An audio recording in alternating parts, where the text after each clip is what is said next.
For our podcast disclaimer, please visit the episode description.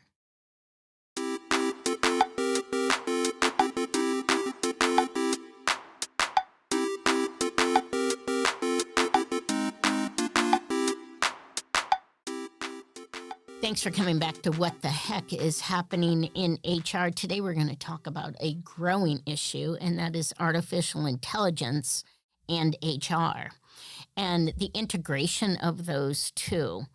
In 2019, Oracle did a study by Oracle and Future Workplace, and it said 64% of HR practitioners welcomed the integration of AI into the processes in HR and would trust a robot over their manager for advice.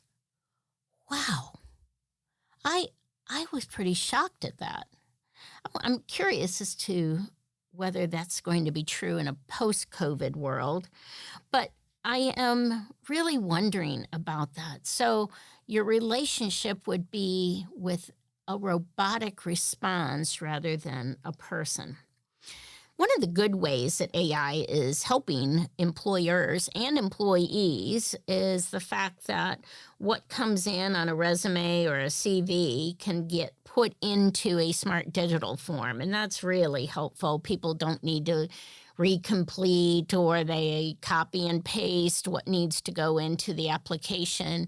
They should still sign either wet signature or digitally sign the application form as well. But it does help because the resume will be put in there. They can store it, they can input it into future forms, perhaps for the employer, and those candidates that once they've loaded that information, they can reapply without having to work on that again. Or if they're hired, then that background's already in there for them to go and transfer straight over to an HRIS system from the applicant tracking system. However, the bad news here is that it can actually limit us. We may miss a really good candidate, and the candidate we may miss will be somebody perhaps has a lot of customer service experience and they wish to go into employee relations. And it doesn't say employee relations anywhere on their resume. And so, because we require employee relations experience, we miss this really good candidate who's had 20 years of how to problem solve with people. And that would be super helpful to have. So, for me, I think we miss something when we focus just on keywords. One of the other ways AI is involved in HR is around employee referrals. It's analyzing performance from the previous referrals and then recognizing when they're similar to successful employees who are being recommended. I'm not sure. Jury's out in my head on this. I think so much of it has to do with the relationship between the employee who referred and the referring employee. I think it's just one data point. I love data, but I think it's very important to make sure we have information and answer and ask questions around that data. So, what was different? Were we different? Was our package different for benefits? Did we have a different culture at the time? There's so much in there rather than the performance of the employee who perhaps was hired 10 years ago compared to how we're trying to hire somebody today.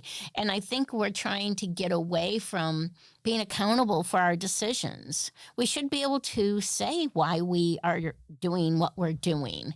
And quite frankly, we mess up sometimes, and hopefully it's not something illegal, immoral, or unethical, but it is something that we can go, I messed up.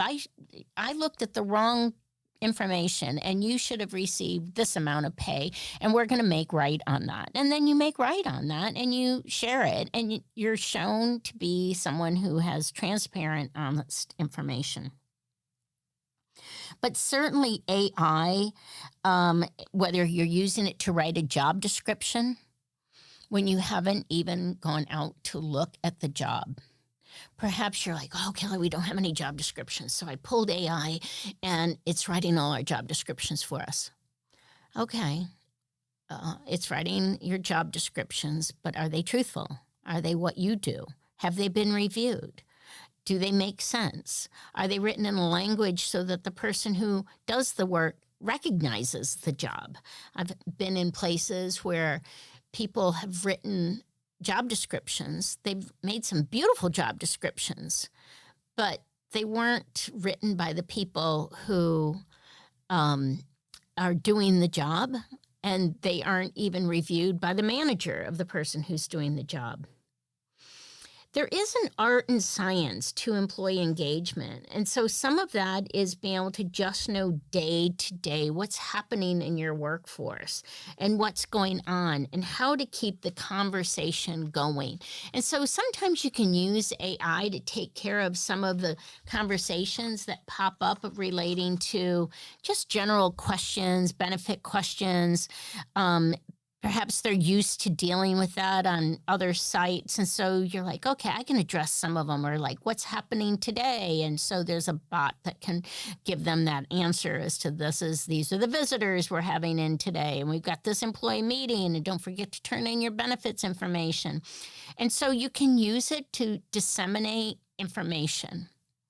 But call me old schooled, but I think a face-to-face conversation still needs to exist, or at least voice-to-voice conversation needs to exist from HR with managers who are employees too, with employees. Because we were built as humans, we weren't built as robots. We are a whole lot smarter than robots, because we can make those robots. So we need to be able to still understand empathy. And I've yet to find a robot that wants to give empathy. So I appreciate you listening to this. I appreciate you trying to still hone your skills and how to be a great leader, a great manager, an amazing HR professional, or those of you who are just wanting to hear. Whatever brought you here, I hope it keeps you here. And we'll be posting new episodes every Monday on what the heck is happening in HR.